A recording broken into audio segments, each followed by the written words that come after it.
Hello everyone, this is Prachi और आज इस वीडियो में मैं आपके साथ डिस्कस कर रही हूँ EMRS यानी Eklavya model residential school Laing Sundargarh Orissa के बारे में। जी हाँ, एकलव्य आदर्श आवासीय विद्यालय लॉइंग सुंदरगढ़ उड़ीसा की ऑफिशियल वेबसाइट पे टीजीटी पीजीटी के रिगार्डिंग एक नोटिफिकेशन डाला गया। तो आपको ये नोटिफिकेशन क्लियरली दिख रहा होगा।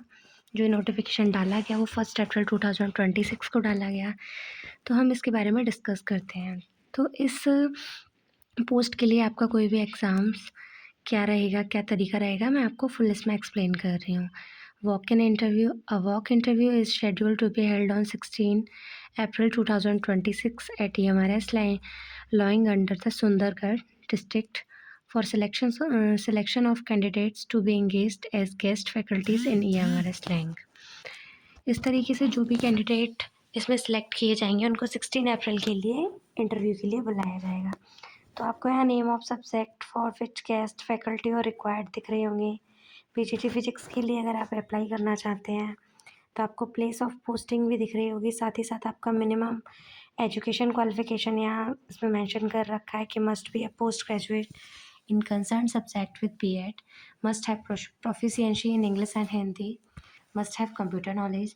वहीं पीजीटी इंग्लिश के लिए आपके नंबर ऑफ पोस्ट की बात करी गई है 1 और प्लेस ऑफ पोस्टिंग भी मेंशन कर दिया गया है। साथ ही साथ आपका क्वालिफिकेशन बताया गया क्या है। आपके कंसर्न सब्जेक्ट में पोस्ट ग्रेजुएशन के साथ साथ बीएड होना चाहिए, आपकी प्रोफिशिएंसी होनी चाहिए इंग्लिश और हिंदी लैंग्वेज में, साथ में आपका कंप्यूटर नॉलेज होनी चाहिए।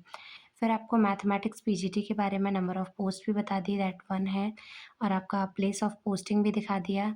आपकी एलिजिबिलिटी क्राइटेरिया भी क्लियर कर दिया गया कि आपका कंसर्न सब्जेक्ट में पोस्ट ग्रेजुएशन के साथ बीएड होना चाहिए, आपकी इंग्लिश और हिंदी दोनों ही भाषाओं में प्रोफिशिएंसी होनी चाहिए, and you have knowledge about the computer. And next आपका PGT history, number of vacancies is 1, post placing post भी आपका दिखा दिया गया है।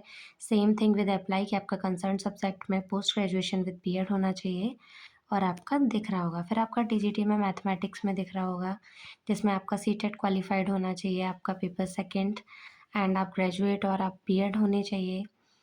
फिर आपका दिखाया गया कि आपका इंग्लिश में नॉलेज होना चाहिए, हिंदी में भी नॉलेज होना चाहिए और आप कंप्यूटर नॉलेज भी होना चाहिए। तो इस तरीके से TGT science, TGT SST, TGT Odia, TGT computer science, TGT Hindi, TGT art, TGT music, TGT और पेट फीमेल, इस तरीके से आपको दिख रहा होगा। तो इस तरीके से आपको दिख रहा होगा कि जो टीजीटी पीजीटी के रिगार्डिंग किस सब्जेक्ट के लिए जो वैकेंसीज़ की रिक्रूटमेंट मांगी गई है वो क्लियरली आपको इस स्क्रीन पे मेंशन हो रहा होगा।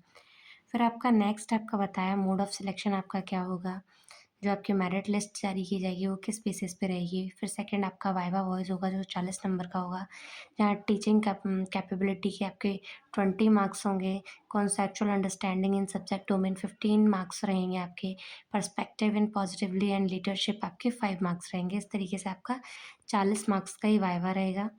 फिर आपको यहाँ सैलरी के बारे में मेंशन किया गया है दैट अगर आप टीजीटी टीचर के लिए अप्लाई करते हैं और सिलेक्ट होते हैं तो आपका सैलरी रहेगी 33,000 पर मंथ। वहीं पीजीटी के लिए आप अप्लाई करते हैं तो 35,000 पर मंथ। तो एक कॉन्ट्रेक्चुअल जॉब है एकलव्य मॉडर्न रेजिडेंशियल स्कूल के लिए।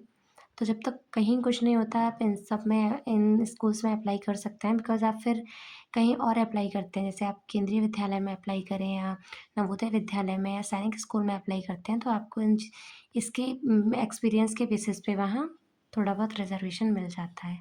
फिर आपके यहाँ ड्यूटीज़ एंड रिस्पॉन्सिबिलिटीज़ को क्लियर किया गया है, टर्म एंड कंडीशंस। इस तरीके से पूरा 5 पेजेस का पूरा नोटिफिकेशन है जो आप इसकी ऑफिशियल वेबसाइट पे जाके पढ़ सकते हैं। आई होप आपको ये वीडियो हेल्पफुल लगा हो। देन प्लीज़ वीडियो को लाइक ज़रूर करें एंड चैनल को सब्सक्राइब ज़रूर करें। Thank you.